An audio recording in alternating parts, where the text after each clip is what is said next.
જય ગુરુદેવ। પવિત્ર શ્રાવણ માસ ચાલી રહ્યો છે અને દેવગામમાં અમારે સદગુરુ અમર સાહેબ આશ્રમની સતત પ્રવૃત્તિઓ ચાલુ હોય એમાંની એક પ્રવૃત્તિમાં આજે અવસર મળ્યો। લગભગ કુકાવાઓને આસપાસના તાલુકાઓના 10થી પણ વધારે ગામોમાં અંદાજિત 6000થી પણ વધારે વૃક્ષો વાવેતર થઈ ચૂક્યું છે અને આ પ્રક્રિયા સતત ચાલુ છે। આજે આ પૂર્ણિમાના દિવસે દેવગામમાં વૃક્ષારોપણનું ખૂબ સરસ આયોજન કરેલું છે। ગામ સહિતના તાલુકાના સર્વે વૃક્ષ પર્યાવરણ પ્રેમીઓ, આગેવાનો, સમાજ શ્રેષ્ઠીઓ બધાની હાજરીમાં આ સરસ કાર્ય થાય છે।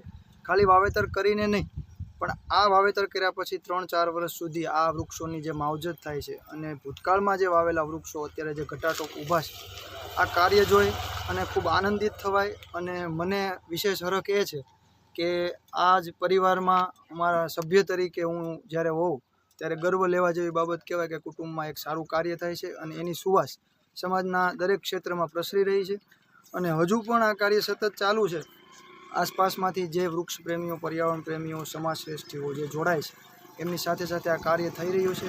સદગુરુ શ્રી અમર સાહેબના નામથી જ્યારે કાર્ય થતું હોય ચોક્કસપણે સફળતા મળે અને ભવિષ્યમાં વૃક્ષારોપણનું અને પર્યાવરણના જતનનું આ કાર્ય સતત આગળ વધતું રહે એવી સૌને અભિનંદન અને અભિલાષા સાથે હું ફરીથી ધન્યવાદ પાઠવું છું। અને મને ખાસ ઘણા સમયથી ઈચ્છા હતી કે આ કાર્યમાં પ્રત્યક્ષપણે હું ઉપસ્થિત રહું, ત્યારે સદગુરુદેવ અને માતાજીની કૃપાથી આજે આ અવસર પ્રાપ્ત થયો છે। આ એક નિમિત્ત માત્ર છે, પણ આ કાર્યને સતત જ્યારે બહારથી જોતા હોય ત્યારે હરખ થતો હોય અને બધા મિત્રો આમાં જોડાય। આ દેવગામ એક નહીં પણ દરેક ગામોમાં અને તાલુકાઓમાં કાર્ય થાય, આને જોઈને બીજા કાર્યો થાય એવો પ્રેરણારૂપ આ કિસ્સો છે। ફરી બધાને ધન્યવાદ, અભિનંદન। ખૂબ સરસ। આજ શ્રાવણ મહિનાના સરસ પવિત્ર માસની નિમિત્તે દેવગામ ગામે અમર સાહેબ આશ્રમ તરફથી અને તેમના મહંત શ્રી ચંદ્રેશ બાપુ આલિકભાઈ અને અમર સાહેબ પરિવાર તરફથી ઘણી બધી વિવિધ સેવાકીય પ્રવૃત્તિ તો થાય જ છે અને એમાંની એક વધુ વિશિષ્ટ પ્રવૃત્તિ એટલે કે વૃક્ષારોપણ। આજે ગામડાના ગ્રામની ઉત્થાન માટે ખરેખર કામ કરનાર બહુ ઓછા લોકો છે। ગામડું છોડીને સતત બધાય સ્થળાંતર કરતા હોય એવા સમયમાં આજે ગામની અંદર અમર સાહેબ આશ્રમ તરફથી માનો કે અહીંયા કૂતરાને રોટલા હોય, કબૂતરાને સણ હોય, ગાયોને ઘાસચારો હોય, બાળકોનું શિક્ષણમાં ભજન હોય, એટલે આવી અનેક પ્રકારની પ્રવૃત્તિ તો આશ્રમ તરફથી થતી જ રહી છે। પણ એમાંની એક વિશેષ પ્રવૃત્તિ કે જે 5 તત્વને જે પ્રોત્સાહન આપતું હોય એવું કોઈ કાર્ય હોય તો પર્યાવરણ છે, વૃક્ષો છે। અને એમાં આ સૌરાષ્ટ્રની ભૂમિ પર્યાવરણની એક ઝંખના હતી અને જેથી બહુ દુષ્કાળ પડતા, એનું મુખ્ય કારણ પર્યાવરણનો અભાવ હતો, એમાં કોઈ કુદરતનો કોઈ વાંક નહોતો। તો આજે એ જે વ્યવસ્થા ઊભી કરવાની હતી એ આજે એક સંતના સાનિધ્યમાં અને એક અમર સાહેબના પરિવાર તરફથી, એમાં ચંદ્રેશ બાપુ તરફથી ખૂબ સરસ દર વર્ષે અત્યાર લગીમાં 6-7 હજાર વૃક્ષો એણે વાવ્યા છે। વાવ્યા તો નહીં, એને પાણી પાવું, એની ડાળીનું કટિંગ કરવું, એની માવજત કરવી, જેમ બાળકને જેમ માણસ તાલીમ આપે અને યુવાન બનાવે એમ છોડને ખરેખર ખૂબ સુંદર રીતે આવું સરસ મજાનું કાર્ય કરી અને દેશી સ્કૂલના વૃક્ષો વાવી અને આવું ખૂબ સારું કાર્ય થતું હોય એટલે એ બદલ ખૂબ ખૂબ આભાર। જય ગુરુદેવ। જય ગુરુદેવ। અમર સાહેબ આશ્રમ દ્વારા ઘણી બધી પ્રવૃત્તિ ચાલે છે, તેમાં ખાસ કરીને ચોમાસું છે અને પવિત્ર શ્રાવણ માસ મહિનો ચાલે છે। અમર સાહેબ આશ્રમ તરફથી અમે 5થી 6000 વૃક્ષો વાવી દીધા છે, એમાં 10થી 12 ગામમાં વાવેલા છે। તેમાં આજે પૂનમ દિવસ અને શ્રાવણ માસ સારિંગપુર રસ્તે અમે વૃક્ષો વાવેલા છે, તેમાં પીપળો, આંબલી, ઉંબરો આવા બધા ઋષિકુળના વૃક્ષો વાવેલા છે। અને વૃક્ષોનું છે ને ઘણા બધા ફાયદા છે। કૃષ્ણ ભગવાને કીધું છે કે પીપળામાં પણ હું છું, અને પ્રકૃતિ છે ને એનું ઈશ્વરનું રૂપ છે। એટલે અમારી આશ્રમ તરફથી લોકોને એક એવી પ્રેરણા છે કે કમસે કમ એક વૃક્ષ વાવવું જોઈએ। અને આપણે 21,600 શ્વાસા 24 કલાકના લઈએ છીએ તો એ માત્ર આપણે વૃક્ષ જ આપે છે। કોરોના કાળમાં પણ આપણે એનો ખ્યાલ આવ્યો છે ઓક્સિજનની શું મહત્ત્વ છે। લાકડું ખાલી શ્વાસમાં નહીં પણ નાનું બાળક હોય એને ઘોડિયામાં પણ કામ આવે છે। જ્યારે માણસ અગ્નિ સંસ્કાર કરવો પડે ને ત્યારે કમસે કમ એના 10 મણ લાકડા જોઈએ છે। એટલે વૃક્ષના ઘણા બધા ફાયદા છે। અમે અમર સાહેબ આશ્રમ તરફથી લોકોને એવી પ્રેરણા કરી છે કે વૃક્ષ વાવો। જય ગુરુદેવ। અમરેલી જિલ્લા કુકાવાવ તાલુકાનું દેવગામ ગામ અમર સાહેબ આશ્રમ તરફથી અમારે વૃક્ષારોપણનું કાર્યક્રમમાં એક તો આંબલી, પીપળો, વડલો અને જે ઉમરો આ બધાય ઝાડ આજના તરફથી પૂનમના તહેવાર, શ્રાવણ મહિનાના પૂનમના તહેવાર નિમિત્તે અમર સાહેબ આશ્રમ તરફથી અમારા આલિકભાઈ, ચંદ્રેશભાઈ, અમારા પરિવાર તરફથી વૃક્ષારોપણનું કાર્યક્રમ કરેલું છે. અને બાપુની આ સાથે સાથે 34મી નિવારણ તિથિ નિમિત્તે આ બધું સારીમપુરના રોડે અને દેવગામ માયાપદના રોડે આ બધાય વૃક્ષોનું જતન કરતાં એમાંનો ઉનાળો, શિયાળો, ચોમાસું ત્રણેય ઋતુમાં અમારે બધા આલિકભાઈ તથા અમારા પરિવાર તરફથી એમ માનો કે 6000થી આસપાસના વૃક્ષારોપણનું કાર્યક્રમ કરેલું છે. અને અમર સાહેબ આવીને આવી પ્રેરણાદાયક અમારા બધા પરિવાર ઉપર ભાવ રાખે એવી અમારા બધાને જય ગુરુદેવ. અમર સાહેબ આશ્રમ તરફથી આજે અમારે ચંદ્રેશભાઈ જે ગાદી મહંત છે એમના તરફથી વૃક્ષારોપણનો કાર્યક્રમ ખૂબ સારી રીતે થાય છે. ખૂબ વૃક્ષોને ઉછેર કરે છે. પાણી પાવાનું ઉનાળે, શિયાળે બધી એના તરફથી ખૂબ મહેનત કરે છે. ખૂબ એમને ધન્યવાદ છે. ખૂબ એમને ધન્યવાદ છે. મહાદેવ મિત્રો, જય ગુરુદેવ. આપણે અહીંયા અત્યારે વૃક્ષારોપણનો કાર્યક્રમ ચાલુ છે. એમાં મહંત શ્રી ચંદ્રેશભાઈ તેમજ આલિકભાઈ તેમ ગામજનો ઉપસ્થિત છે. મિત્રો, મને એકવાર વિડીયો એવો તો મેં જોયો હતો ચંદ્રેશભાઈનો, જે ઢુંઢિયા પીપળિયા ગામમાં એમણે ઉમરાનું ઝાડ વાવ્યું હતું. એમાં લાખો મકોડા, જીવજંતુ એનું ગુજરાન ચલાવે છે.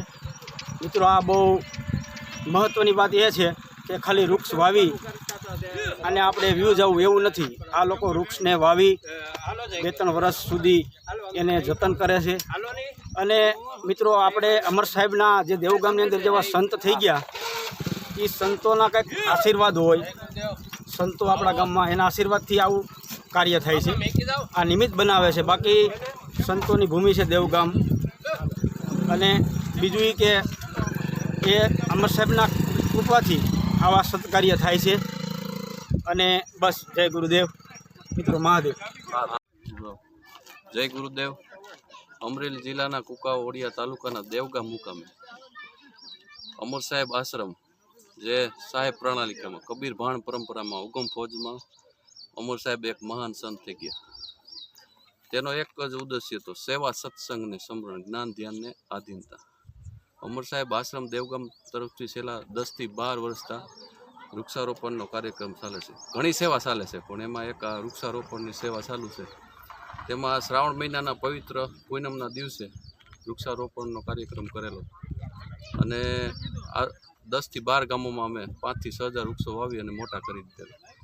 ખાલી વૃક્ષ વાવવું નહીં, વૃક્ષ વાવી તેનું જતન 3થી 4 વર્ષ ફૂલ જતન, પિંજરા વૃક્ષ વાવી અને પિંજરા ચડાવી, કાંટા બાટા બાંધીને કમ્પ્લીટ કરી. અને બધાને એક જ સંદેશ છે, જો પ્રકૃતિને આપણે વ્યવસ્થિત સુધારવી હોય તો વૃક્ષ વાવવું ફરજિયાત છે. અમર સાહેબ આશ્રમ તરફથી બધાને અપીલ છે કે વ્યક્તિ દીઠ એક વૃક્ષ વાવો અને પર્યાવરણ બચાવો. જય ગુરુદેવ. બે મિનિટ. આજે દેવગામ અમર સાહેબ આશ્રમ તરફથી એમના મહંત શ્રી ચંદ્રેશ બાપુ આવી ઘોર ધાર્મિક પ્રવૃત્તિ ખૂબ કરે છે. અને અડકે પડકેના ગામ અને સારી શ્રુતિમાં એની નામના રહીએ એવી અમે ઈચ્છા ધરાવીએ છીએ. તો આ પરમાત્માએ આપણને મનુષ્ય શરીર આપ્યું છે. મનુષ્ય શરીરમાં 5 તત્વ છે: સ્થિતિ, જળ, પાવ, ગગન, સુમીરા, પંચ રચિતા આજમ શરીરા. સ્થિતિ એટલે પૃથ્વી, જળ એટલે પાણી, આકાશ, ગગન ને વાયુ. આ 5 મહાભૂત ત્યાં શરીર આપણું લીલું સમ અને હાલી ચાલી રહ્યું છે. એવી રીતે આ વૃક્ષારોપણ જે છે એમાં પણ તુલસીદાસ બાપાએ એક ચોપાઈ લખી છે કે સંત બીટપ સરિતા ગિરિધરની પર ઉપકાર સદાય કરની. સંત હૃદયનો નિત સમાના કહા કબીર કહી ન જાના. સંતોના હૃદય માખણ જેવા કોમળ કીધા કવિઓએ, પણ તુલસીદાસ બાપા કીધું કે માખણ તો પોતાને દુઃખ પડે ત્યારે ઓગળે છે, સંત બીજાના દુઃખમાં ભાગી બને અને એનો હૃદય પીગળી જાય છે. માટે આ વૃક્ષ સંત છે. સંત બીટપ સરતા ગિરિધરની. સંત પરોપકારી છે. બીટપ એટલે ઝાડ જે છે, એક ઝાડ વાવો અને એક યજ્ઞ કરો એવી એની ભાવના છે.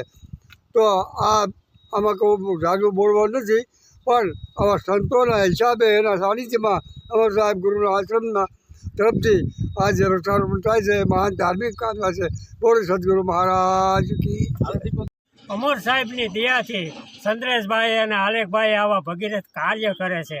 એમાં વૃક્ષ વાવવાનું, વૃક્ષ છે એ તો એક જીવન છે. પાણી, વૃક્ષ આ બધું ન હોય, પણ આ બધા પૂર્વના કોઈ ખાતા અહીં લઈને આવેલા અને આ સેવા કરે. નકર તો અત્યારે ભાઈ આ સેવા કરવી કોઈને ગમતી નથી. હાય રૂપિયો, હાય વૈભવ, હાય આ બસ શરીરને સજાવવાની વાત છે. બાકી તો આ સેવા કાર્ય તો કોઈ આવા પૂર્વના ખાતાવાળા આવે અને એ અમર સાહેબની દયા થાય તો આ બધું કરી શકે. નકર તો ભાઈ કાંઈ થતું નથી. પેટ ભરવાના ધંધા બધા કરે છે બસ સાહેબ. ટૂંકમાં જાજુ કહી દીધું. કુકાઓ તાલુકાનું દેવગામ નાનું એવું ગામ, એમાંય અમરુ બાપુ એક મહાન સંત થઈ ગયા અને પરોપકારી જીવન એનું, અને એના પરિવારે આજે આવી સેવા કરે છે. દડવા એના જેઠા બાપા એના ખાસ મિત્ર, અને એને જ્યારે સૌધામ ગયા અને એના ભંડારામાં કાંઈ એની પાસે હતું નહીં, પોતે જમીન વેચી અને એના ભંડારો કર્યો. આવા તો કેટલાય કામ કર્યા અને એના પૂર્વજનો એટલું બધું સેવાનું કાર્ય એ મારી કરતા કે હા સોનલમાં કે એની કંઈ વાત જ નહીં. એટલે આજે એનો પરિવારે આવું સેવાનું કાર્ય ભગીરથ હાજર છે. એની કૃપાથી ને એની દયાથી બોલો અમર સાહેબ.